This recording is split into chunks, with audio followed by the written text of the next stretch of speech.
Hello guys, Lair here and I'm back for another YouTube video. At para sa video na to, magpapalit tayo ng battery ng iPhone 6 Plus. Itong iPhone 6 Plus na ito is gamit ng misis ko at may pagkaluma na rin siya. Around 4 years na rin siguro niyang gamit, medyo mabilis na siyang malowbat. Nag-try kasi kaming mag-canvas sa mga repair shops kung magkano yung papalit, parang medyo mahal yung quote nila. Nasa around 3,500 to 4,500 including labor. So nag-decide ako na mag-check na lang ng videos sa YouTube about battery replacement nitong iPhone 6 Plus. And napanood ko yung kay Jerry Riggs Everything na napakasimple lang pala. Then naghanap na lang ako ng replacement battery sa Shopee at Lazada. And nakabili ako ng battery for only 418 pesos from Shopee. So napakalaking tipid kasi di man lang umabot ng 500 pesos yung gastos kaysa magpagawa sa mga shops na aabot ng mahigit 3,000. Heads up lang para sa lahat na hindi ako repair technician or pro tech of any sort.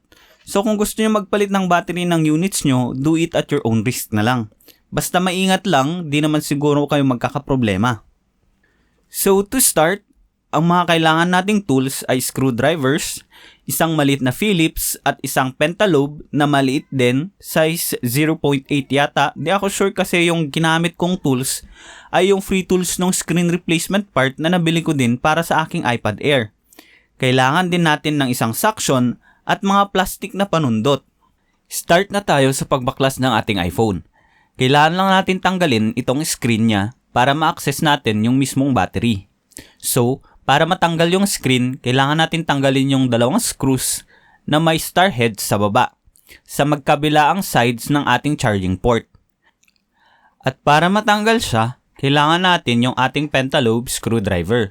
So pag natanggal na siya, didikitan na natin ng suction yung ating screen, sa medyo may baba lang din kung saan natin tinanggal yung screw. Tapos, tsaka natin siya dahan-dahang iaangat para magkaroon ng konting space sa case at sa screen. Tsaka naman natin siya tutulungan gamit yung ating mga plastic na prying tools or panundot. Dahan-dahan lang yung pagbuka para hindi siya mapuwersa at mag-cause ng damage. Bale itong iPhone 6 Plus kasi is wala siyang glue sa mga sides ng screen at nung case kaya madali lang siyang mabuka. So pag nabuka na natin, ingatan lang na huwag masyadong mahila yung ating mga cables sa medyo taas ng screen. Ito yung parang may mga Lego connectors. Next na step na natin is tanggalin yung 5 Phillips screws sa cover ng mga connectors ng ating screen gamit yung ating maliit na Phillips screwdriver. Tapos tanggalin mismo yung mga connectors ng ating screen gamit naman yung ating mga plastic na panundot.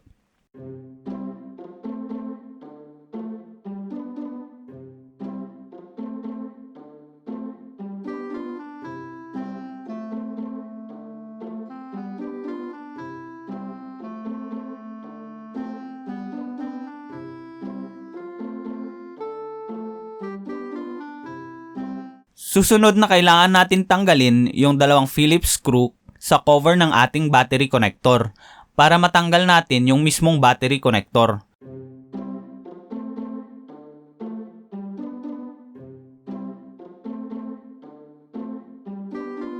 Pag natanggal na natin yung battery connector, pwede na nating tanggalin yung mismong battery.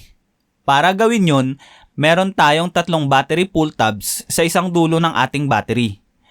Hihilain lang natin ito tag-isa para matanggal yung kanyang glue.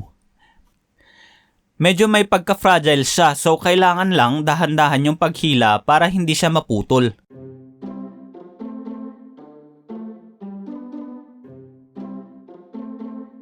Pag natanggal na yung ating battery, pwede na natin ilagay yung bagong battery at ibalik lahat ng parts sa dati.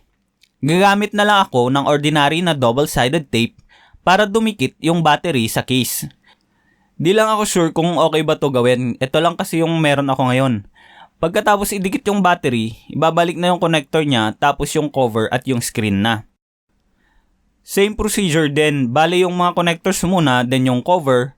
Pero bago ko ibalik yung cover, itetest ko muna siya kung okay ba lahat.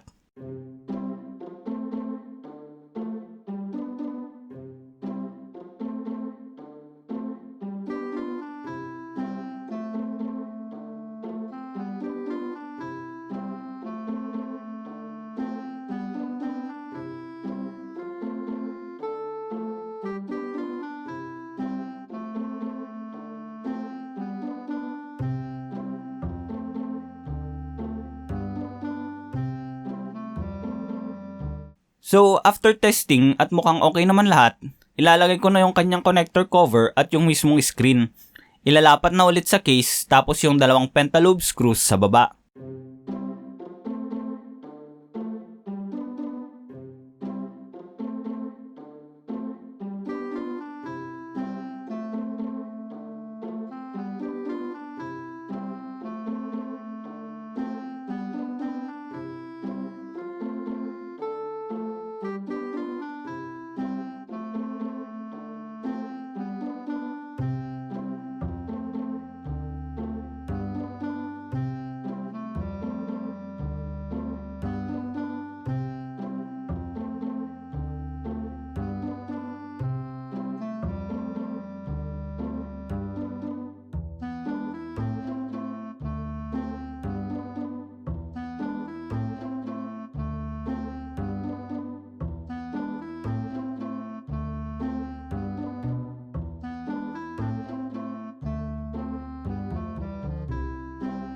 So that's it guys, sana nag-enjoy kayo at may natutunan kayo sa panonood. At kung nagustuhan nyo man, paki-like na lang, subscribe na rin kayo kung hindi pa kayo nakapag-subscribe. Plus, hit nyo yung bell icon para ma-notify kayo sa mga bago kong uploads. Thank you for watching, ingat lagi and bye!